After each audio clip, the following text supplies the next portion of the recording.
तो भाई का समाचार बहू। सब ठीक बा। बोला कौन सुनावा। का करबा हो बेरोजगारी वही में परेशान कइले बा।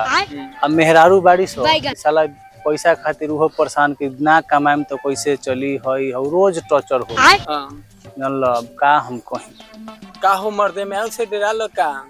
हम तो मेहरू के दम मुट्ठी में रखिला कुछो बोले मारे के स्टार्ट कर दिले। हां हां हाथ ना मर्दे दबा के रखेलो। मतलब तू 12-21 भाई अब का करबो हमरा के तो उहे परेशान कर देवेले। गजब बेइज्जती माने एकदम मुहे लागो ही ना देवेले भाई। हे हे प्रभु हे हरि राम कृष्ण जगन्नाथ प्रेमानंद ये क्या हुआ। का सोचे लगला भाई। बे मत घर के काम ही आता कर जाता नहीं घरे हम घरे जीवो। अच्छा जाता बाद में बात करम ठीक बा।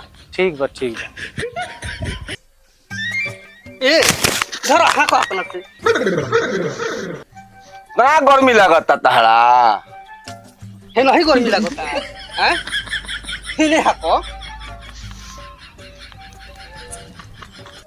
ए सुनो तारो। हाँ का कहता रू। अरे वो हे पतोहिया के बात कहतनी ई गो काम धंधा नहीं कर सुतो रहती है 9 बजे तक में का जने का करत ते का करते रे घर में तोरे हो बुझा का करतिया। जब के नहु से आई तब देखिला कि फोने पर लागो रहेली। ए धर यहाँ ते कम बारे ते हूं तो दिन भर ना पाता रहता हौसी चर्चा आई दुहो तू चार तो जाई ना ते ठीक बारे ते जब तक 6 दुई ना घूमे तब तक तोरा पेट के पानी ना पतो बिगड़ी ना तोरा घर रह चाहिए रे। जब वो छिनरी के बेटी से पूछीला तो कहेले कि माई से बतियावतनी तो कबो भाई से बतियावतनी तो कबो बाबू से बतियावतनी कबो मौसा के लड़का से बतियावतनी कबो मामा के लड़का से बतियावतनी इहे तो कहेले देना रे भरुआ खैनिया कैसन तो मन भेलता रे त ई कौन से सीख ले रे। हम तो बचपन से सीखल बनी दे ने ओ कहे के त दिन भर काहे निपसा में रहता रहते तोरो छिनरपन भइले बा। ई खनी कब से खाता रे बस ई तो हमर नहीं हरे के आदत बकरी चरावे जाते हैं तो वही में सीख बनी से पहले थोड़ा थोड़ा खाते रही से अब पूरा खाए लगे बनी से जाए छिनारो।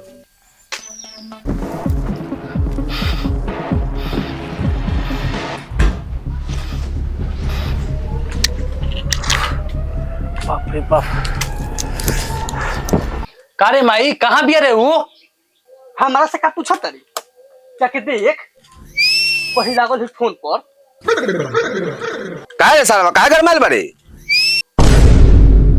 हमरा तो पूछले बरन दो गला कोही का मेहरारू के बिगाड़ के रखले बरन अब पूछता हमारा से।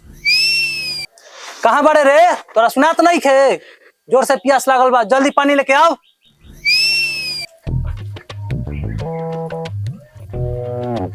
धरा कच्चिलत रहेला काम के न काट के दुश्मन अनाज के।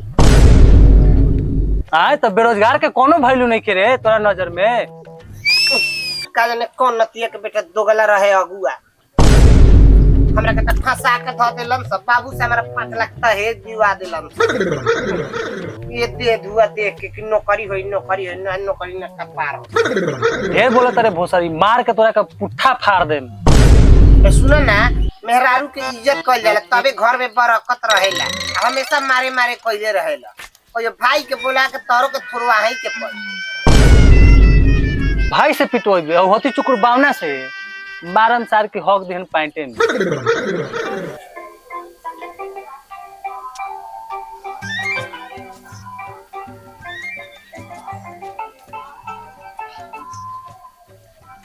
कौन रे फुआ के लड़की फोन कइले रहली। अच्छा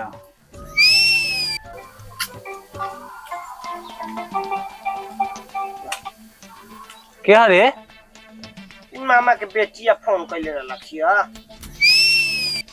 अच्छा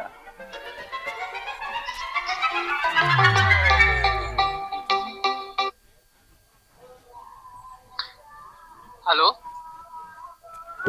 का हो डार्लिंग अरे गोरखा मारता बगले में हो का बार बार फोन काटत कर आए काहे न को बोलो करे भोसड़ी कौन रोला खरे जोन डार्लिंग कहता बोल ना मार के मुआ दी हो नहीं कि कौन दोगला फोन करके हमरा के लांचर लगावता रहता हमें तुमको पता नहीं कि कौन फोन करता तोरा पता नहीं खे 3 बार फोन आ गइल कोनो जान से फंसावे के चाहता थी का हो बाबू बोल का कहता रे देखो तो कैसन लड़की से बियाह करा देलो हमरा लड़की पसंद ना रहे आ तू जबरदस्ती बियाह करा लेलो आ कहत रही तो कहत रह कि जोहर खा के मर जाएम 3 ताला घर देख के बियाह सेट कइलो आए कि बढ़िया लड़की बा बढ़िया कुल खानदान के लड़की बा आ तू हमरा के बियाह करा के फंसा देलो जा रुपया के लालच में तू हमरा के बर्बाद कर देला एकदम से ए बोले के सीखा जानला 5 लाख रुपए ना दी तो सब कहाँ से होई दूसरा ठेक कर दियो तो माल मिली पैसा देलक तो सब अगम से सब काम भइल ना कमा के धमाई के 3 ताला घर देख के बियाह सेट कइलो आए ये तो हम का जानी कि 3 ताला मकान में के अंदर का होता आए अरे तोर मम्मी ने फंसौला रे हमरा के उहे लगुआ रहस ए हमरा भाई के बारे में कुछ कहबो मत करियो हां कह देतनी तू कर देखे तो आंख में सियाही डाल के कागो रहो तू जाके देखो चाहे मामा जाके देखो फंसनी तो हम नु अरे तो कोई चेहरा नहीं देखी आए ओकरा अंदर का चलता का पता बा हम तो जानते रही जब ओकरा से पूछी तब वो कहे कि कब हम मामा से बतियाइला कब बाबू से बतियाइला कब भाई से बतियाइला कब माई से बतियाइला अब न बुझाता कि केकरा से बतियावेली अरे दोगला अब वहियों से मोबाइल ओकर छीन आ काबू में अपना कर हाँ रे भोसड़ी सब तोर भाई खेला गड़बड़ ले बा आए झूठ सच बोल के बियाह करावले बा हमार भाई पहले बा तब? तहरा से चोरी छुपे ई मोबाइल किन के देले बा दोगला आज ले बतइले बा एकरा के कितना हम माना कोई तो भोगो भोगो ना भोगो चल चल भाग चलो चल से हट सराऊ कहीं का कोनो जान से फंसावे के चाहता थी भाग भोसड़ी जो भाई के बोला के जो माई हिया हम हो तोरा के ना रखेम